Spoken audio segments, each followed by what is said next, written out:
Yo, what's up, y'all? Today, we're going to talk about getting drunk without even drinking.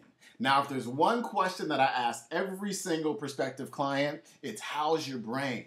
Do you have brain fog? Does it feel like you're walking around in a cloud all day? Do you have a hard time remembering things and memorizing things? Do you have to write things down all the time in order to remember them? And most people say, yeah. That's been going on for a pretty good while. Like, I've definitely got that hazy thing going on. And, if it's bad right now, if you're 30, 40, 50 years old and you've got it, imagine how it's going to be when you're 60, 70, 80. It's not going to get better by itself. So the only thing that we can do here is find the cause. And today we're going to talk about one of the things that may be the cause. Because there can be many things to this, so I'm not going to say this is definitely going to be it, but it may be the cause. And that's Candida overgrowth, otherwise known as yeast overgrowth, but most people are familiar with the word Candida. You may have gone on a Candida cleanse, for a minute there, and it probably worked for about a month, and then the Candida came back, and we'll get into that and why that happens in a few minutes. But Candida is a trip. Everybody's got Candida. Every single person watching this video has yeast in their gut. You cannot survive without yeast in your gut. It actually has some great benefits. It plays a role in your health. You want that. The problem is when it overgrows, when it becomes too abundant. Now, if there's one thing that keeps that yeast in check, that keeps that Candida from overgrowing, it's the good bacteria in your gut. In your gut, you've got good bacteria, and you've also got not so good bacteria. And the not so good bacteria isn't actually like bad for you, bad, because it actually plays a role in your health as well. It becomes a problem when it overgrows. But the good bacteria we'll focus on right now. Good bacteria, they make your B vitamins. They can make vitamin K, they can activate your immune system, they help you with digestion, they do a lot of cool things. But the problem is a lot of us are walking around without enough good bacteria and too much of the not so good stuff.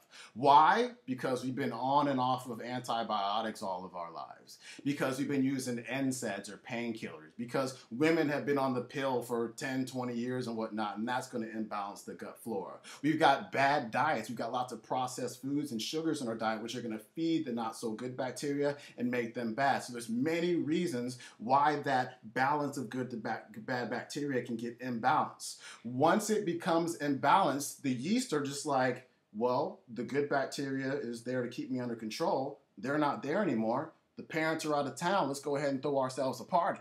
So that yeast starts to overgrow out of control. Now, there's some problems with that.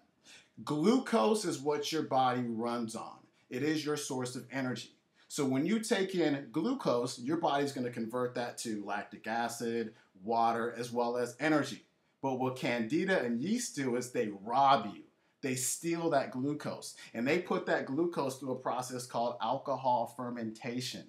And a couple of the byproducts of that are alcohol. That's one. And then the other one is something called acetaldehyde. I always have a hard time saying that, acetaldehyde. Now the alcohol, because it has such little small particles, is going to make its way through your gut, get into your bloodstream, and get to your brain. Then you kind of feel like you just had a few shots. The acetaldehyde, very interestingly, is going to do the same thing, get to the brain, but it's the very same chemical that makes you feel hungover. And so that's why you kind of have that hungover feeling all the time. Or when you eat a meal that's really high in carbohydrates, you just kind of feel kind of like blah and just hungover afterward. And so that's where that brain fog is coming from.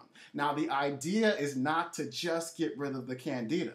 Of course, you want to bring that back under control, but you want to find out why the Candida is overgrowing in the first place. So what you want to do is rebalance your gut flora. There are too many people out there just doing Candida cleanses and forgetting all about that gut flora. And so what you want to do is get on the proper probiotics. What you want to do is get on a good antifungal diet so you're not feeding that yeast all the time, causing it to overgrow. We want to find the cause. We also want to use good antifungal supplements that are out there, like caprylic acid. What's that other one? Oil of oregano is another good one. Coconut oil is a good one as well. And so we want to get to the root. There's some other information on my website, some really good books. Achieve Maximum Health. That's in the uwstore.com. Digestive Wellness. What else do I have here? The Second Brain is a great one. I love that book. Pretty deep, but it's a great one. And then on today's radio show, we've got Dr. Natasha Campbell McBride. She's the author of Gut and Psychology Syndrome. This book right here is the bomb. I'm really excited to interview her. So get to the cause. I haven't had breakfast yet. I'm kind of stumbling over my words right now. But get to the cause. Don't just treat the Candida. Get to the cause. Get to the gut flora. Get to the reason why you've got issues. And that way you can get rid of the brain fog and not feel drunk all day. All right? I'm out of here, y'all. Peace.